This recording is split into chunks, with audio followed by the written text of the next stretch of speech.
The Apple of China. नहीं समझे? अरे भाई, Xiaomi कुछ साल पहले इसी नाम से ही तो फेमस था। इस ब्रांड ने अपने टाइम पर एप्पल, सैमसंग और माइक्रोसॉफ्ट जैसे ब्रांड्स की तो बैंड ही बजा दी थी। लॉन्च होते ही Xiaomi के फोन्स 1 मिनट में ही खत्म हो जाते थे। लेकिन अब क्वेश्चन ये है कि आज ये ब्रांड अपने डाउनफॉल की तरफ क्यों जा रहा है। आज के इस वीडियो में हम Xiaomi के राइज एंड फॉल की पूरी स्टोरी जानने वाले हैं।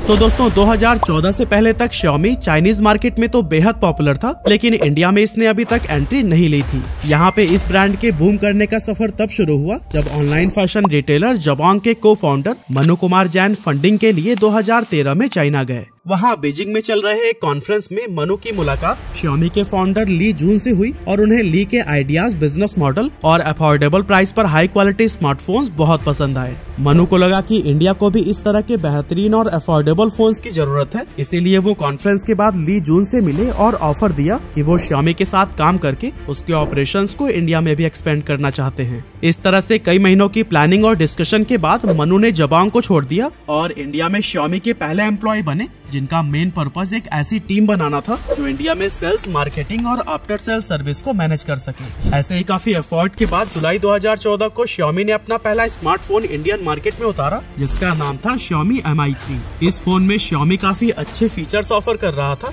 जो कि उस समय के दूसरे ब्रांड्स में अवेलेबल नहीं थे, जैसे 5 inch full HD display, powerful Snapdragon 800 processor, 2GB RAM और 13 मेगापिक्सल रियर कैमरा, जो 2014 में top of the line features माने जाते थे। अपने हार्डवेयर स्पेक्स के अलावा Xiaomi Mi 3 MIUI operating system पर चलता था, जो हाईली कस्टमाइजेबल और यूजर फ्रेंडली था। इस OS ने Mi 3 को मार्केट में अवेलेबल बाकी के एंड्रॉइड स्मार्टफोन से डिफरेंशिएट करने में काफी मदद की। यही वजह थी कि Xiaomi Mi 3 लॉन्च होने से पहले ही लोगों के बीच खूब पॉपुलर हो गया था और सिर्फ 2 मिनट के अंदर ही ये फोन सोल्ड आउट हो गया। लेकिन सिर्फ अफोर्डेबल प्राइस और हाई एंड स्पेसिफिकेशंस ही एकमात्र ऐसी चीज नहीं थी जिसने इस ब्रांड को इंस्टेंट पॉपुलर बनाया, बल्कि Xiaomi की मार्केटिंग स्ट्रैटेजी भी बाकी ब्रांड से काफी अलग थी। अब आज से 10 साल पहले आपको याद होगा कि हम लोकल स्टोर से जाकर फोन खरीदा करते थे, लेकिन आज के टाइम पर आप में से मैक्सिमम लोग अपना फोन ऑनलाइन ही ऑर्डर करते होंगे। अब ये बदलाव सडनली नहीं आया, बल्कि इसकी शुरुआत काफी साल पहले हो चुकी थी और इस बदलाव को सबसे पहले Xiaomi ने ही नोटिस किया था। इसीलिए लोकल ऑफलाइन स्टोर पर अपने फोन्स को डिस्ट्रीब्यूट करने की जगह उसने ऑनलाइन प्लेटफॉर्म पर फोन्स को लॉन्च करना बेटर समझा और इसके लिए उसने फ्लिपकार्ट से पार्टनरशिप कर ली।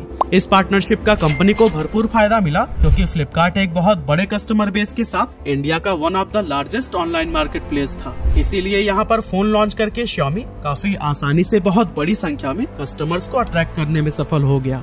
अपने पहले स्मार्टफोन की सक्सेस के बाद Xiaomi ने 2014 में ही Redmi 1S लॉन्च किया, जो कि Qualcomm Snapdragon 400 processor, 1GB RAM और 8GB इंटरनल स्टोरेज प्रोवाइड करता था और इसका प्राइस रखा गया था सिर्फ 5,999 रुपए। सेम ईयर ही Xiaomi ने अपना एक और affordable smartphone Redmi Note market में उतारा और इसका प्राइस रखा गया था सिर्फ 8,999 रुपए। इन सभी अच्छे स्मार्टफोन्स ने Xiaomi के स्ट्रॉन्ग ब्रांड इमेज डेवलप कर दी और लोगों के बीच इसकी डिमांड खूब बढ़ने लगी। ये ऐसा दौर था जब हर किसी की जुबान पर सिर्फ Xiaomi, Mi या Redmi का नाम होता था। Xiaomi ने इसके बाद भी कई सारे कमाल के फोन्स लॉन्च किए जो कि लोगों के बीच बेहद पॉपुलर रहे और इसने हर घर में अपनी पहचान बना ली। ये अपने स्मार्टफोन्स का लुक बिल्कुल आईफोन के जैसा बनाते थे, इसीलिए यह फोन उन लोगों के लिए एक बेहतरीन अल्टरनेटिव था जो एप्पल के महंगे फोन को तो अफोर्ड नहीं कर सकते थे, लेकिन उसके जैसा लुक जरूर चाहते थे। लोगों के बीच Redmi Note सीरीज को लेकर भी खूब क्रेज देखने को मिला और इस सीरीज के फोन का लोग महीनों पहले से इंतजार करते थे। इसी क्रेज और डिमांड की वजह से Xiaomi 2017 के एंड तक बाकी के सारे पुराने प्लेयर्स को पीछे करते हुए इंडियन स्मार्टफोन मार्केट में नंबर 1 पर आ गया।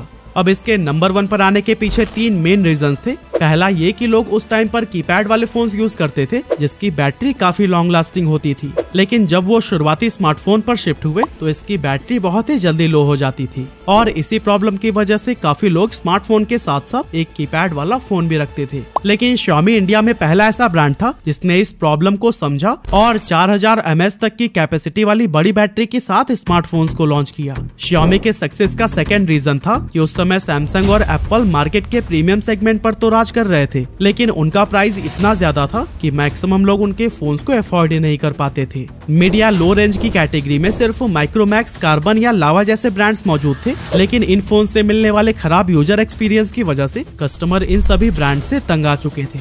इसीलिए जब Xiaomi ने अपना स्मार्टफोन मार्केट में उतारना शुरू किया तो इसने इन सभी कमियों को खत्म कर दिया और सिर्फ 2 साल में ही इसने इतना तेजी से ग्रो किया कि बाकी सभी ब्रांड इससे काफी पीछे रह गए। 2017 में Xiaomi एक ऐसा ब्रांड था जिसने इंडिया में सबसे ज्यादा स्मार्टफोन बेचे थे। और दोस्तों इंटरेस्टिंग बात तो यह है कि Xiaomi टीवी एड या फिर होर्डिंग्स पर बिना एक पैसे खर्च किए भी इंडिया में सबसे बड़ा ब्रांड बन गया था। साल 2020 में Xiaomi 28% मार्केट शेयर के साथ टॉप पर था